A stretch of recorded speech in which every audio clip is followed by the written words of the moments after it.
What if the next foldable phone could finally change the way we think about battery life and charging speeds? Samsung's Galaxy Z Fold 7 is just around the corner, expected to launch in the summer of 2025, and the tech world is already buzzing about what improvements this new foldable will bring to the table. While foldable phones are known for their multitasking abilities, let's face it, battery life and charging speeds have never been the Z Fold's strongest suits. So, what can we expect from the Z Fold 7 when it comes to these crucial features? Let's first talk about battery life. The Z Fold 6 made some improvements over its predecessor, delivering a solid battery life of 5 hours and 33 minutes in tests. That's better than the Z Fold 5, but still not the best on the market. It did well in web browsing, video streaming, and 3D gaming, but it wasn't a standout in any of those areas. With the Z Fold 7, we're expecting a slight improvement thanks to the new Snapdragon 8 Elite chip. This new chip should help with battery efficiency, meaning you could get a little more screen time, maybe an extra hour in mixed usage. However, don't expect any massive jumps in battery life unless Samsung decides to surprise us with a larger battery or some game-changing technology. Speaking of the battery, Samsung has stuck with the same 4400 mAh battery for a while now. While this is enough for most users, some rivals like Oppo and Huawei have been using larger batteries in their foldables. So, will Samsung make the leap to a bigger battery? The rumor mill isn't so sure, but it's something many foldable fans would love to see. When it comes to charging, the Z Fold 7 won't be breaking any speed records. Expect the same charging speeds as the Z Fold 6, 25-watt wired charging, 15-watt wireless charging, and 4.5-watt reverse wireless charging. That means wired charging will get you about 50% in 30 minutes and a full charge in 75 to 85 minutes. Good. Enough for most people, but definitely not fast by today's standards. Other foldables out there, like those from Vivo, Huawei, and Oppo, are already pushing up to 100-watt charging speeds. Wireless charging won't be any faster either. In our tests of the Z Fold 6, we saw that it took a solid 3 hours and 19 minutes to fully charge at 15W, placing it behind the competition. But hey, if you're not in a rush, overnight charging or a quick top-up during the day should still get the job done. Just don't expect it to be the quickest.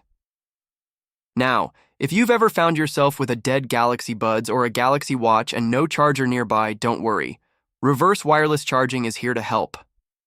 The Z Fold 7 will likely continue to support wireless power share, allowing you to charge those smaller accessories at a modest 4.5W. It's not going to charge your phone, but it's a nice feature to have when you need it. Is Honor coming after Samsung? It sure looks that way. With the launch of the Honor 400 series just around the corner on May 22nd, the company has started teasing its new phone, and they're doing it with a bit of style and shade. In one of their recent promo images, Honor not only hinted at some major upgrades, but also seemed to take a direct jab at Samsung's mid-range phones. The teaser itself looks like it was created using artificial intelligence, but it's packed with clues. There's a phone sitting inside a cooler, a massive telephoto lens on another phone, and even an airship floating in the sky with the words, "Not the same," written on it. That last one? Pretty clearly aimed at Samsung. Why the shade? Well, Samsung's mid-range phones haven't seen big changes recently. The Galaxy A55 and A56, for example, look almost the same. And Honor seems to be pointing that out with this campaign. But beyond the jabs, the teaser is telling us a lot about what to expect from the new Honor 400 series, especially the Pro model. The Honor 400 Pro is rumored to come with a triple camera setup, and these specs are hard to ignore. A 200-megapixel main sensor, a 50-megapixel telephoto, lens a 12-megapixel ultra-wide camera. That's serious camera power, especially in a mid-range phone. The 200-megapixel sensor might even be exclusive to the Pro model, though we don't have official confirmation on that yet. Still, it's safe to say Honor is aiming high and clearly targeting mobile photography fans. But it doesn't stop at the camera. Under the hood, the Honor 400 Pro is also expected to bring flagship-level performance. Leaks suggest it will be powered by the Snapdragon 8 Gen 3 chip, the same processor used in many premium phones this year. It could also come with up to 16 gigabytes of RAM, 5 and 12 gigabytes of storage, and a massive 5300 mAh battery that supports 100-watt fast charging. That's a lot of power, especially for a phone that's expected to start at around €799, or about $900 when directly converted. The regular Honor 400 model might start at €499, or roughly $560. Honor is also running a little game with this teaser. If you can spot the clues hidden in the promo image, you might actually win the phone. So if you're up for a fun challenge and want a shot at getting the Honor 400 Pro for free, it might be worth checking out. The phone is expected to launch in the UK first, with wider availability across Europe, China, and possibly India. Sadly, there's still no word on a US release. With these kinds of specs and pricing, the Honor 400 series could be a strong competitor in the mid-range space. It'll likely be going up against the Samsung Galaxy S24 FE, the OnePlus 13R, and the Google Pixel 9a.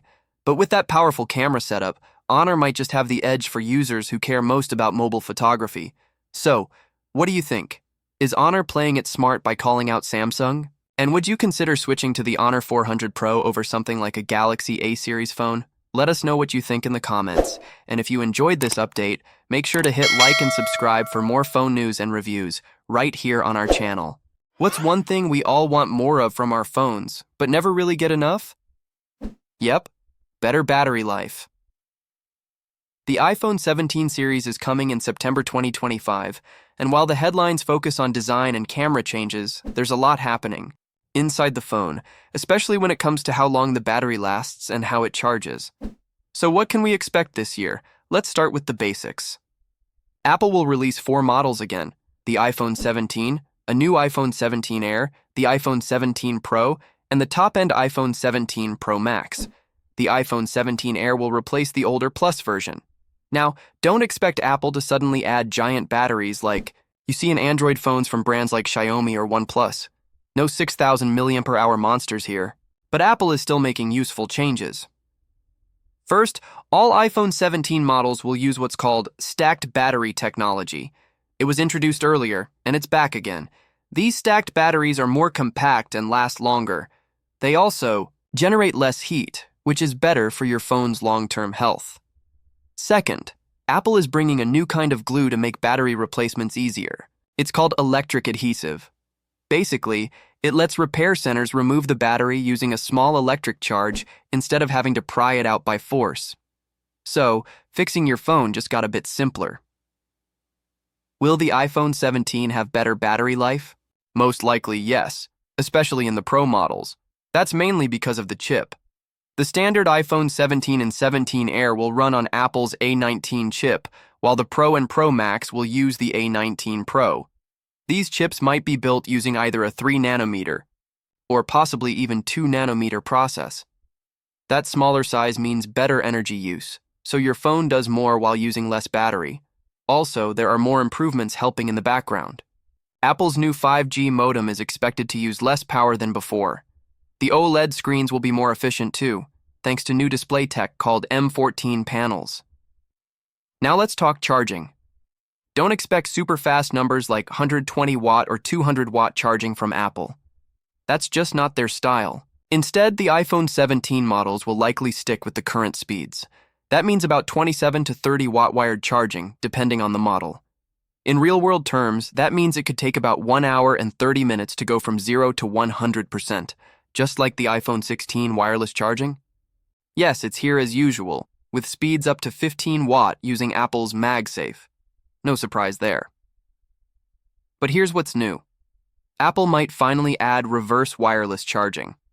This lets you charge other gadgets, like your AirPods or Apple Watch, just by placing them on the back of your iPhone. It's not super fast, though. Right now, it's expected to be 7.5 watt, and it may only be available on the iPhone 17 Pro and Pro Max.